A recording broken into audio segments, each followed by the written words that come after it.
1950년 6월 25일, 오늘따라 6월 25일인데 67년이 되었습니다.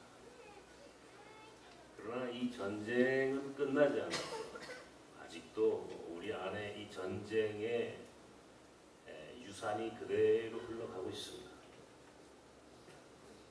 우리는 지금 평화 속에 살고 있는 것 같지만 진정한 평화를 이루지 못하고 있습니다. 진정한 평화는 휴전이 아닙니다. 우리 휴전의 지금 상황이죠. 전쟁을 잠시 쉬는 거죠. 아마 인류 역사상 가장 긴 전쟁을 하고 있는 겁니다. 이 한반도의 전쟁이 지금 67년 동안 진행되고 있는 거죠. 우리 평화의 시대가 아니고 잠시 전쟁을 쉬고 있는 겁니다. 과연 이 잠시 전쟁을 쉬는 이 끝나지 않은 전쟁을 언제 우리가 종식할 것인가? 그리고 언제 우리는 하나님이 원하시는 평화의 세상을 살 것인가? 고민을 할 때가 됐죠. 사실 저는 이제 전쟁 이후의 세대이기 때문에 전쟁의 그 참혹을 알 수는 없습니다. 그러나 지금까지 이 전쟁이 끝나지 않은 이 우리 역사의 현장을 저는 제가 군대에서 군목으로 그리고 그 이후에 지금까지 우리 안에 얼만큼 그 끝나지 않은 전쟁의 상처가 깊은 골이 얼마큼 우리를 고통스럽게 하는가라고 하는 문제는 제가 분명히 잘 알고 있습니다. 전 세계에서 이토록 이 전쟁의 상처를 많이 남긴 민족이 있을까요? 수백만 명이 전쟁으로 죽어갔습니다. 그 전쟁이 끝난 이후에도 우리 민족은 여전히 남과 북이 대치 국면입니다. 요즘 뉴스를 가만히 들여다보십시오. 우리 한반도 뉴스의 가장 중요한 이슈가 뭔가? 우리 한반도 뉴스의 가장 중요한 관심사가 무엇인가? 이 한반도의 문제가 지금 세계 문제죠. 북한에서는 수시로 미사일을 쏘아댑니다. 핵실험을 한다고 또 난리법석이에요. 그것에 대해서 미국은 항공모함을 출격하고 출항시켜서 한반도 주변을 에워싸고 전쟁의 위협과 위기가 어느 때보다 고조되고 있습니다. 그러다 보니까 우리는 또 우리대로 사드가 미국이 우리를 구원할 구원자인 것처럼 생각하고 또 그것 때문에 국론이 양분되고 나뉘어지고 분열되고 과연 북한을 적으로 볼 것이냐 아니면 우리의 동포로 볼 것이냐 하는 문제를 놓고 서로 피차 종북 프레임으로 우리 안에 대립, 갈등 이 일이 계속 이어지는 이 소모적인 전쟁을 끝내야 우리 민족이 결코 평화를 이룰 수 있다. 어떻게 해야 이 평화를 이룰 수 있는가? 대단히 어려운 숙제입니다. 미가라고 하는 선지자가 그 해답을 우리에게 보여줍니다. 미가라고 하는 선지자는 이사야 선지자와 거의 같은 시대의 선지자입니다. 그 당시는 전 세계 패권을 아시리아라고 하는 제국이 지배하고 있었습니다. 이 아시리아라고 하는 제국은 북왕국 이스라엘과 남왕국 유다를 언제든지 침략하려고, 언제든지 먹어버리려고 하는 이스라엘 민족 역시 분단된 상황이었고 강대국들 틈새에서 늘 호시탐탐 침략에 공격에 그런 그 위협과 위기 가운데 있었습니다. 더욱 그들 내부에는 부패하고 부조리한 그런 상황이 계속 이어지는 정말 내후외환의 위기 가운데 살고 있었던 상황 가운데 이 미가 선지자가 오늘 본문을 통하여 우리에게 가르쳐주는 메시지입니다. 칼을 쳐서 보습을 만들고 창을 쳐서 낫을 만드는 더 이상 전쟁을 하지 않는 이런 세상이 바로 하나님이 통치하시는 세상이다. 하나님이 통치하시는 하나님 나라의 모습을 미가 선지자가 오늘 이렇게 보여주는 거예요. 칼을 쳐서 보습이라는 농기계입니다. 삽과 같은 농기계예요. 농기구예요. 칼을 쳐서 보습을 만들고 창을 쳐서 낫을 만들어라. 승자 독식에 절대 강자만이 살아남는 그 무한 경쟁의 시대에서 미가 선지자는 칼을 쳐서 보습을 만들고 창을 쳐서 낫을 만드는 더 이상 전쟁이 없는 이런 나라.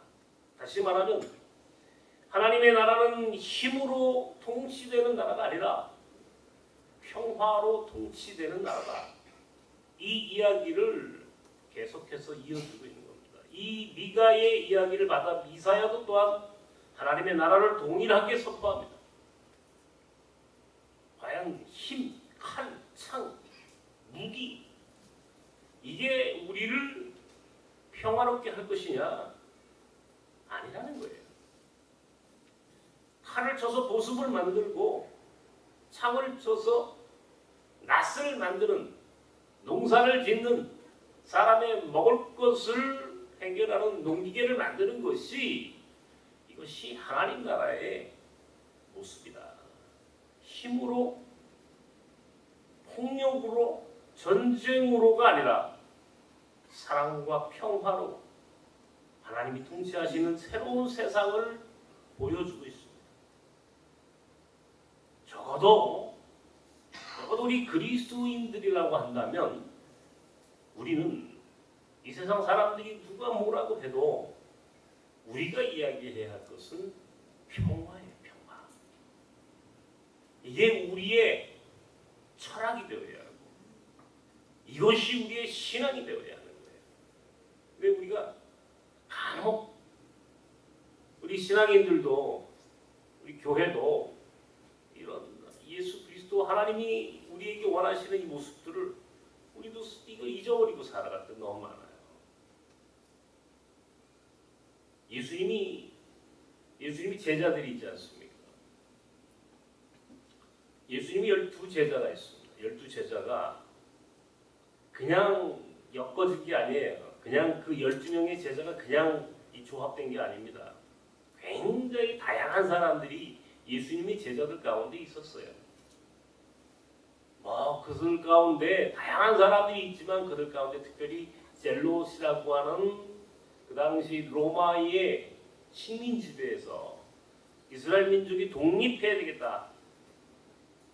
그런 생각으로 로마로부터 독립을 꿈꾸는 혁명을 꿈꾸는 사람들이 예수님의 제자 그룹에 상당수가 있었습니다. 대표적인 사람이 베드로예요. 가롯 유다 같은 사람들이에요. 베드로나 유다 같은 이가 그냥 아주 그냥 예수님이 오라고 그러니까 오고 그렇게 해서 쉽게 제자가 된 사람들이 아닙니다. 이 사람들은요 예수를 혁명가로 봤던 사람들이에요. 예수님을 혁명가, 다시 말하면 로마가 지배하던 그 당시 팍스 로마나 로마가 만들어준 평화, 로마의 평화라고 그러죠. 팍스 로마나 이건 굉장히 강한 제국주의의 평화입니다. 우리가 이 팍스 로마나라고 하는 말을 우리가 이게 완전한 평화가 아니고 이것은 대단히 위장된 평화를 얘기하는 거예요. 우리가 지금 휴전, 우리가 남과 북이 휴전됐죠, 그죠? 이것도 위장된 평화예요. 위장된 평화예요. 이게 평화가 아니죠. 평화를 위장한 거예요. 덮어 쓴 거야. 덧칠을 한 거죠. 전쟁을 숨겨놓고 건강 평화롭게 만든 거죠. 팍스 로마나 마찬가지입니다. 로마의 평화라고 하는 말입니다. 로마는 모든 세계를 지배하면서 우리가 너에게 평화를 주러 왔다. 영국 사람이 인도를 지배하고는 우리는 인도를 평화함을 주기 위해서 왔다. 일본 사람이 한반도를 지배하고는 아시아의 평화를 위해서, 그리고 우리는 또 그 일본의 그런 프레임을 그대로 받아서 일본이 우리를 지배하는 것은 우리를 근대화시켰다라고 하는 소위 식민지 역사관을 갖게 하는 이 대단히 위험한 평화입니다. 이게 바로 팍스 로마나 몽골이 전 세계를 지배하고 팍스 몽골리카, 지금 팍스 아메리카나, 미국의 평화, 제국주의의 평화, 온전한 평화가 아니죠. 이 팍스 로마나를 깨기 위해서 예수님의 제자들 가운데 베드로와 유다 같은 이가 붙었어요. 왜? 예수님은 강했거든요. 기적을 일으키시는 분이란 말이에요. 보니까 예수님은 죽은 자도 살리시는 것뿐만 아니라 병든 자도 일으켜 세우시고 5천 명에게 먹을 것도 나눠주시고 스스로 갈릴리 호수 위를 걷기도 하시고 이 엄청난 기적을 행하시는 모습을 보니까 저분이라면 얼마든지 혁명을 가능하게 하겠구나. 혁명가 예수를 꿈꿨어요. 그래서 예수님의 제자들 가운데는 그 어떤 사람들보다 열심당원들, 독립운동을, 혁명을 꿈꿨던 사람들이 많이 있었습니다. 마지막에 예수님이 로마의 병사들에게 붙잡히는 장면을 보십시오. 베드로가 칼을 빼어듭니다. 칼을 빼어드는 모습을 성경에 기록되어 있어요. 예수님 뭐라고 봅니까? 칼로 응한 자는 칼로 망한다. 너라. 예수님은 아주 무기력한 존재로 전락해버렸죠. 혁명을 꿈꾸던 제자들에게 예수님의 모습은 대단히 실망스러운 거예요. 결국 가룟 유다가 예수님을 불과 은 30냥의 예수를 팔아버릴 수밖에 없었던 이유 중에 하나는 바로 그런 무능한 예수에 대한 겁이었어요. 예수님은 하나님의 아들이십니다. 강한 힘을 갖고 계세요. 죽은 자도 살리신 정도가 아니라 팍스 로마나 아니라 그 이상의 어떤 절대적인 제국주의도 부술 수 있을 만큼의 강한 힘을 갖고 계신 분이 예수님입니다. 그러나 그런 예수님마저 왜 그 힘을 사용하지 않고 무기력하게 십자가에 달려 돌아가셨을까? 이게 오늘 그리스도인들이 바로 예수 그리스도를 통해서 배워야 할 모습들이다. 왜 그는 힘을 쓰지 않고 그는 하나님이 주신 그 강력한 힘, 로마의 병력을 제압할 수 있는 힘, 그 힘을 쓰지 않고 사랑을 이야기하고 평화를 이야기하고 그렇게 아무런 저항도 하지 못하고 무기력하게 십자가에 달려 돌아가셨을까요? 무엇이 진정한 힘인가? 어떤 힘이 과연 인간을 완벽하게 구원한 힘인가? 라고 하는 사실을 우리에게 보여주기 위함이야. 다시 말하면 인간이 가지고 있는 이 세속적인 힘, 폭력적인 힘, 칼과 창의 그 전쟁을 통한 제압이 아니라 결국 인간을 구원할 수 있는 힘은 사랑, 평화, 바로 예수 그리스도께서 오늘 우리에게 보여주시고 가르쳐 주시기 위한 진정한 의미의 힘은 바로 사랑 그리고 평화다 하는 것을 오늘 말씀을 통해서 성서를 통해서 예수 그리스도의 행적을 통해서 우리가 배워야 한다는 것이죠. 어떻습니까? 세상에 미운 사람 많죠. 오늘 한번 때를 보여주고 싶은 사람 없습니까? 속상할 때 많죠, 여러분. 속에서 뒤집어질 때 요즘 더 그렇습니다. 날씨는 덥고요. 짜증날 때 누가 옆에서 와가지고 말이죠. 조금만 시비를 걸어도 한바탕 해주고 싶은 그런 마음이 요즘 들 때 경제도 어렵고 먹고 살기도 어렵고 되는 일도 없는데 짜증나는 일만 생겨보십시오. 가만히 있겠습니까? 아니죠. 요즘 저는 이 전화에 시달리고 있어요. 전화에. 어젯밤에도 밤 11시가 넘을 때까지 계속 전화질을 하는 사람이 있어요. 뭐 다 설명할 수 없는 굉장히 웃기지 않는 일이 하나 있습니다. 전화를 해서는 욕설을 하고 뭐 온갖 언어 폭력을 다 쓰는 거예요. 참 이건 뭐 방법이 없잖아요. 화가 나요, 화가. 네? 제가 이제 안 받았어요. 저 이제 어저께 이제 전화 코드를 뽑아버렸어요. 그랬더니 이게 우리 몽골 학교 전화가 이제 우리 집으로 연결돼가지고 이제 밤에 이렇게 전화가 오는데 그게 이제 우리 한 가지 와이프가 우리 몽골 학교 행정실장 아닙니까? 아마 그 핸드폰으로 이제 연결돼 있는 모양이에요. 글로 전화가 온 모양이에요. 그러니까 반가지 목사가 전화를 받은 모양이에요. 어젯밤에는. 그러니까 막 욕을 하고 막 또 그러니까 반가지가 오늘 아침에 나한테 와가지고 그래. 목사님 어저께 그 사람한테 또 전화 왔어요. 그래 어떻게 했어? 막 욕을 하고 막 그러더라고요. 그래서 반가지가 그랬대요. 나도 욕 잘한다고. 근데 내 욕 안 하겠다고. 응? 그러면서 그 참 아주 곤란한 겁니다. 그런 사람 거의 정신병자 같은 사람하고 이렇게 막 터뜨리면 옛날 같았으면 그냥 한번 딱 걷어붙이고 한번 싸우고 싶은 그런 마음이 들 때가 종종 있단 말이에요. 저는 이제 운전을 안 하잖아요. 운전을 못 하니까 제가 이제 우리 집사람이 운전하거나 혹은 또 다른 사람이 운전하는 차를 타고 이렇게 갈 때가 종종 있습니다. 그러면 어떤 경우에는요. 요즘은 세상이 너무 악해요.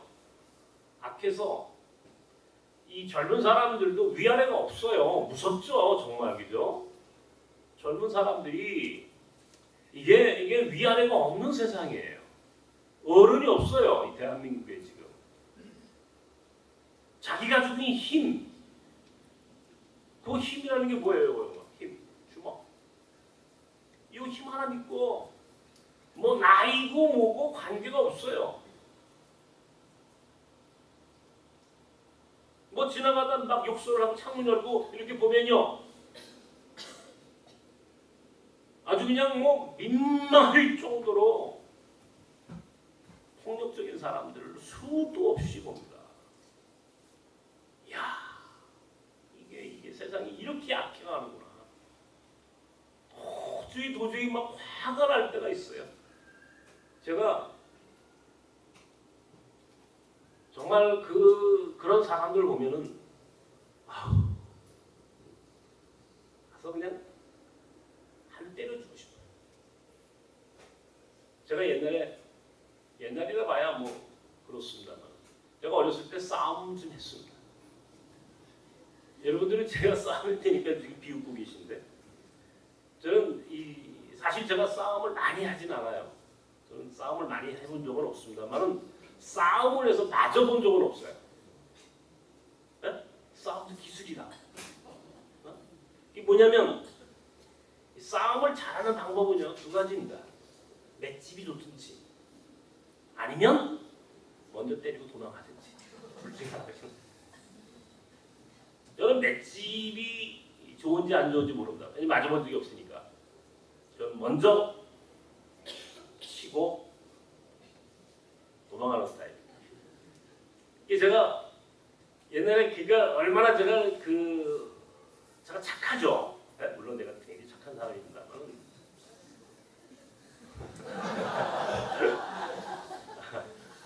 내가 착했어.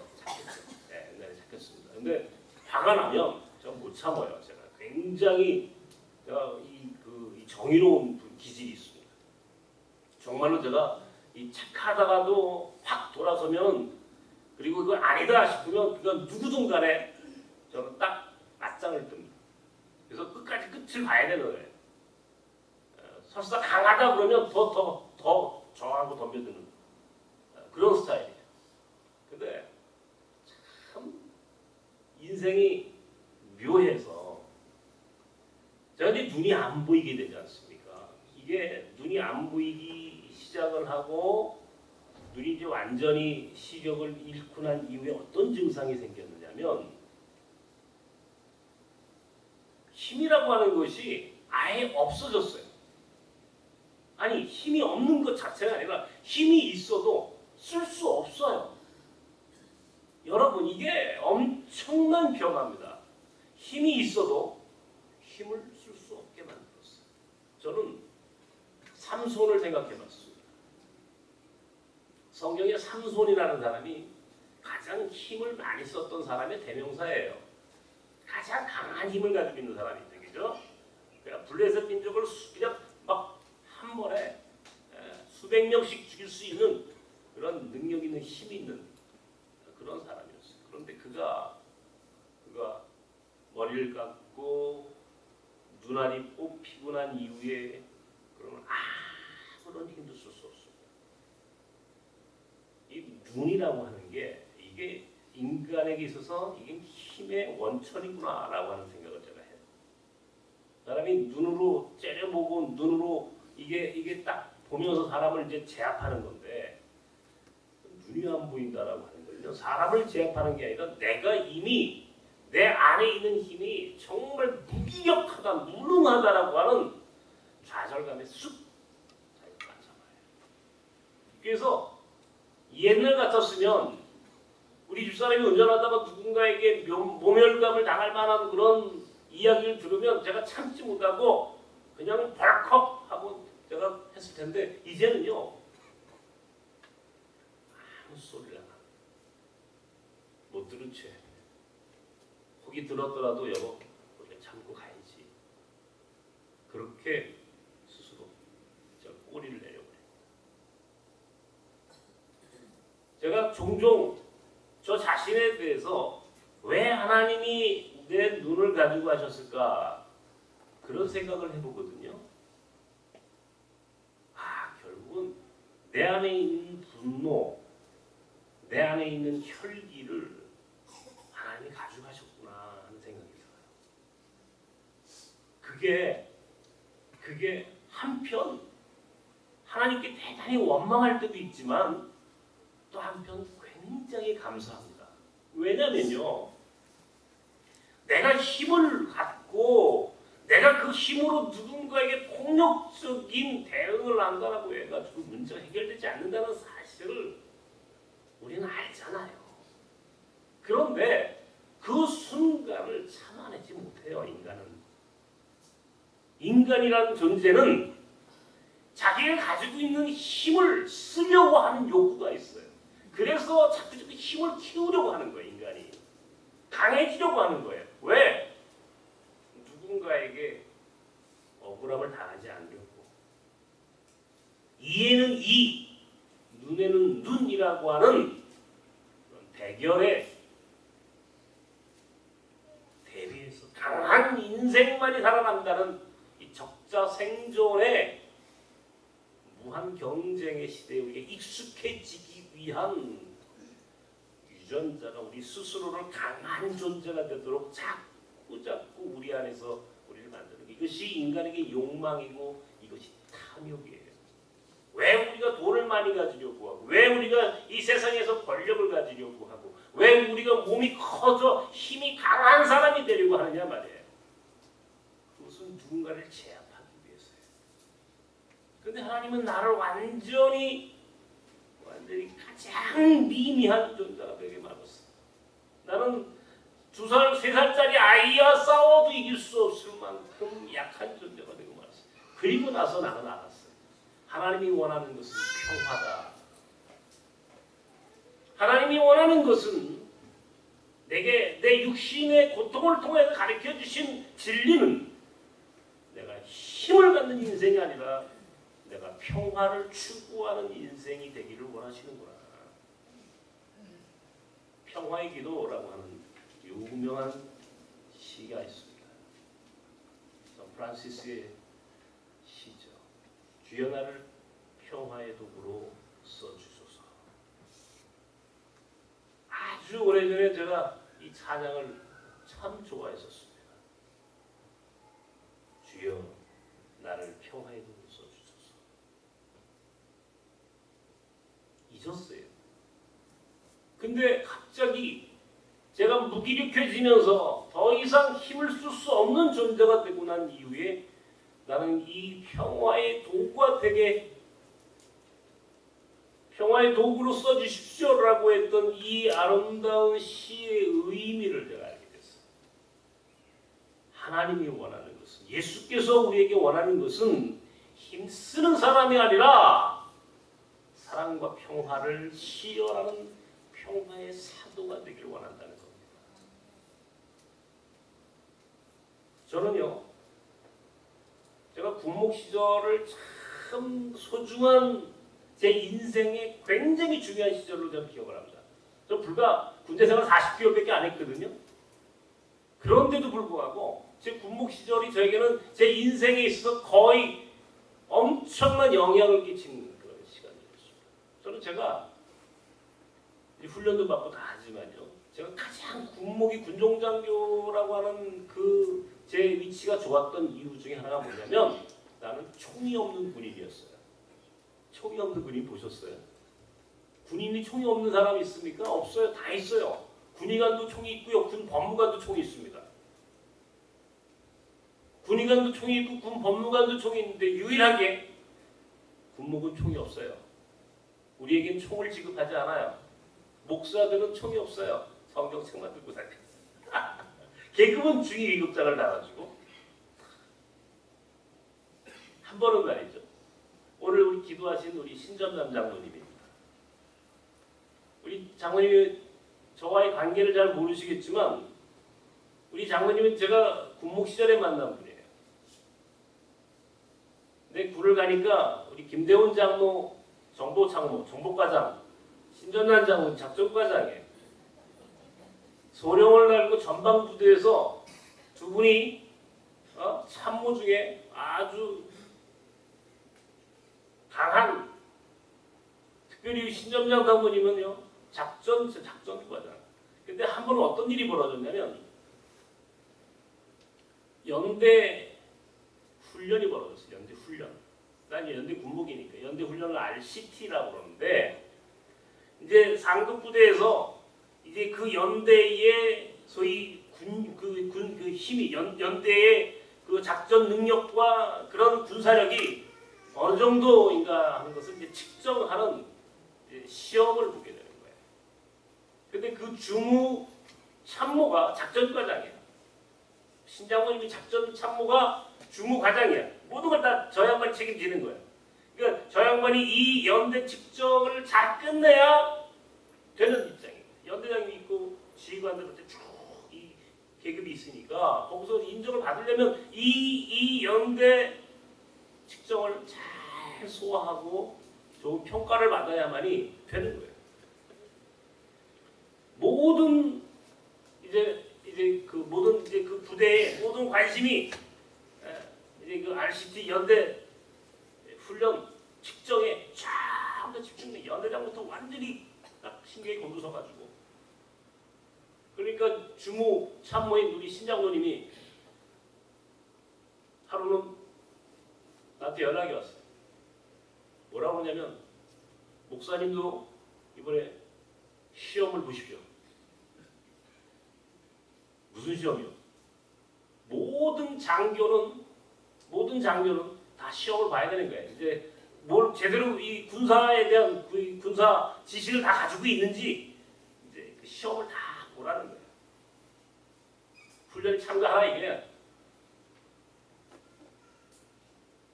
가만히 생각했어요, 내가. 나는 총도 없는데 형도 없는 군인인데 나보고 시험을 보래. 그래서 내가 뭐라고 그랬겠습니까? 난 안 봅니다. 내가 안 봅니다. 근데요, 내가 그건 거의 겁이 없는 거예요. 난 나중에 알았어요. 신장노임을. 되게 무서운 사람이더라. 그 얘기 했다가는 거의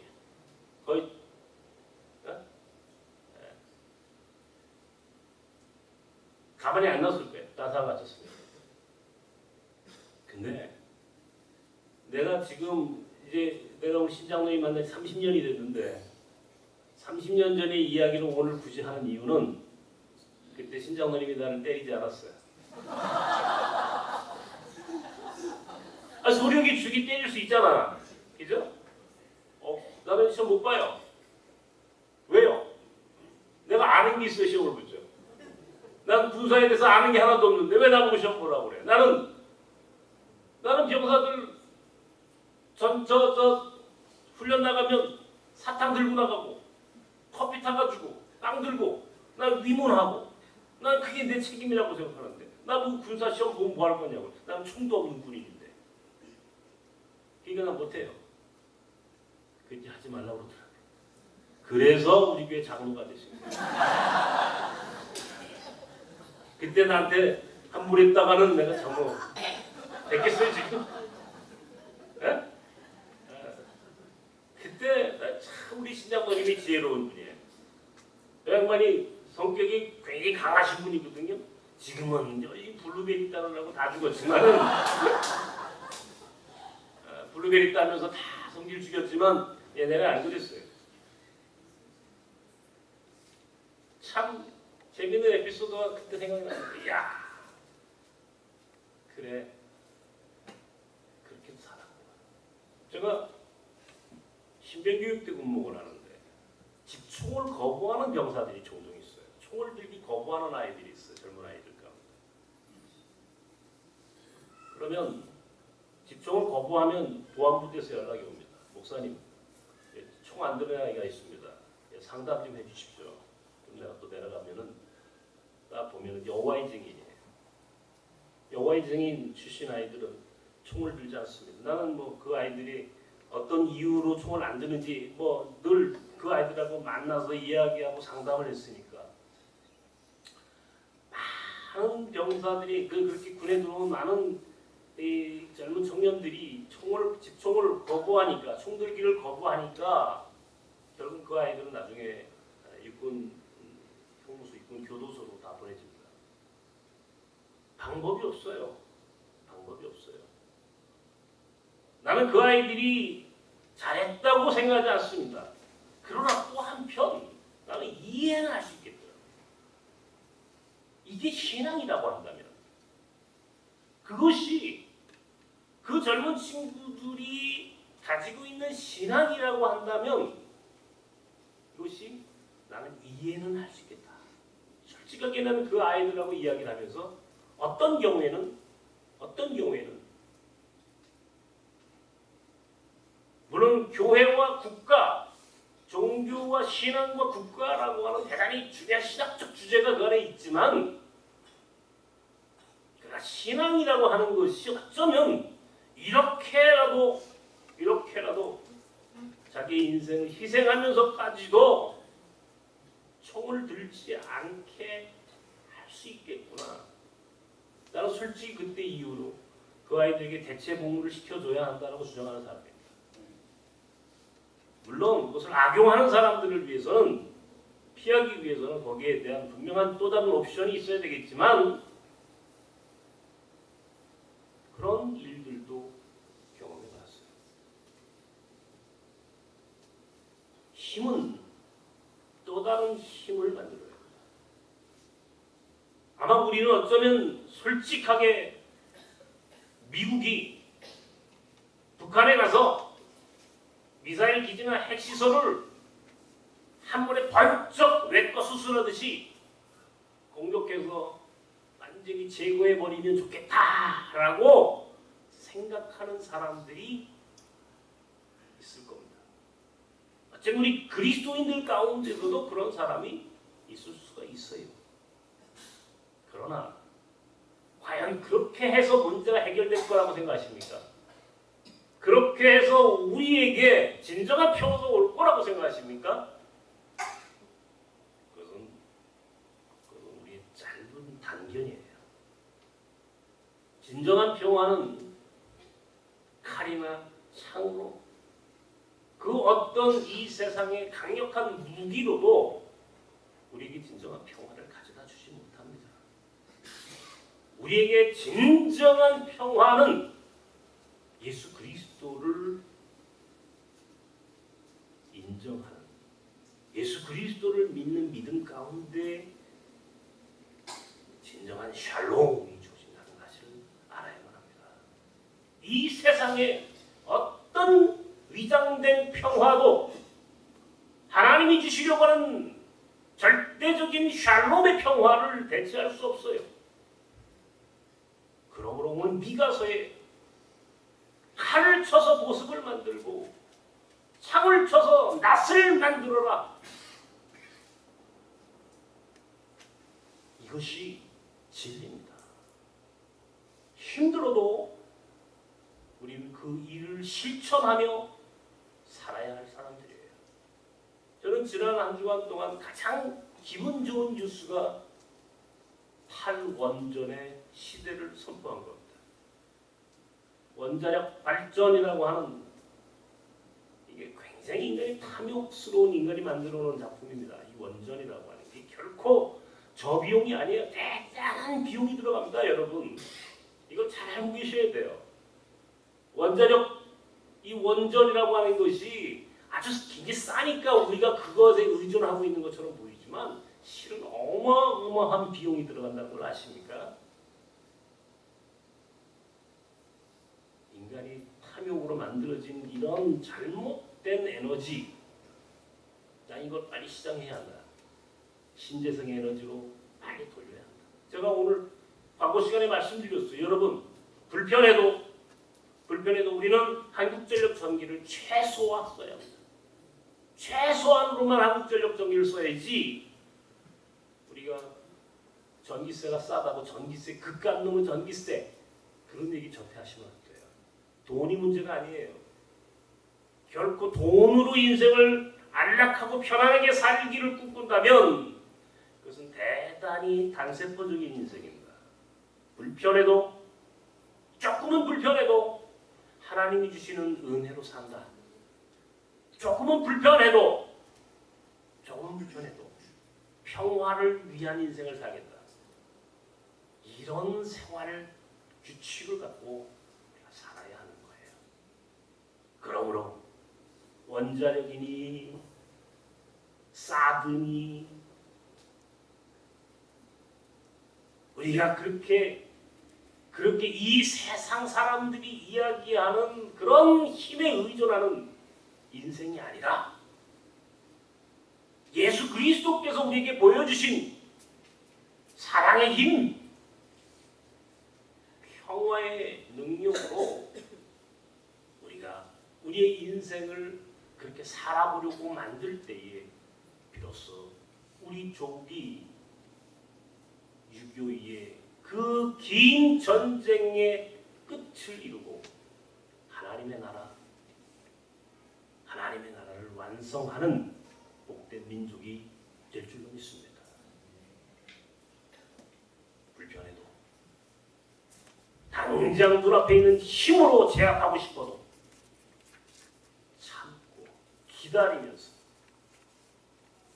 무기력하게 자신의 힘을 쓰지 않고 십자가에 달려 돌아가셨던 우리 주님처럼 이 세상에 대하여 조금은 참아내고 용서하고 사랑하고 덮어주면서 인내하면서 힘이 아니라 평화가 통치하는 하나님의 나라를 완성하는 저와 여러분이 되기를 주님의 이름으로 축원합니다. 기도하십시다. 하나님, 힘이 아니라 평화가 하나님의 나라의 통치 전략인 것을 믿습니다. 우리도 하나님 예수님처럼 이 세상 사람들이 이야기하는 힘이 아니라 사랑의 힘, 평화의 힘, 그리고 그 힘으로만 하나님의 나라가 통치될 수 있음을 믿게 하시고, 불편해도 조금은 억울해도 조금은 무기력해 보여도 그렇게 하나님이 원하는 삶을 살아내어 이 땅을 하나님의 나라가 되게 하여 주시옵소서. 예수님의 이름으로 기도하옵나이다. 아멘.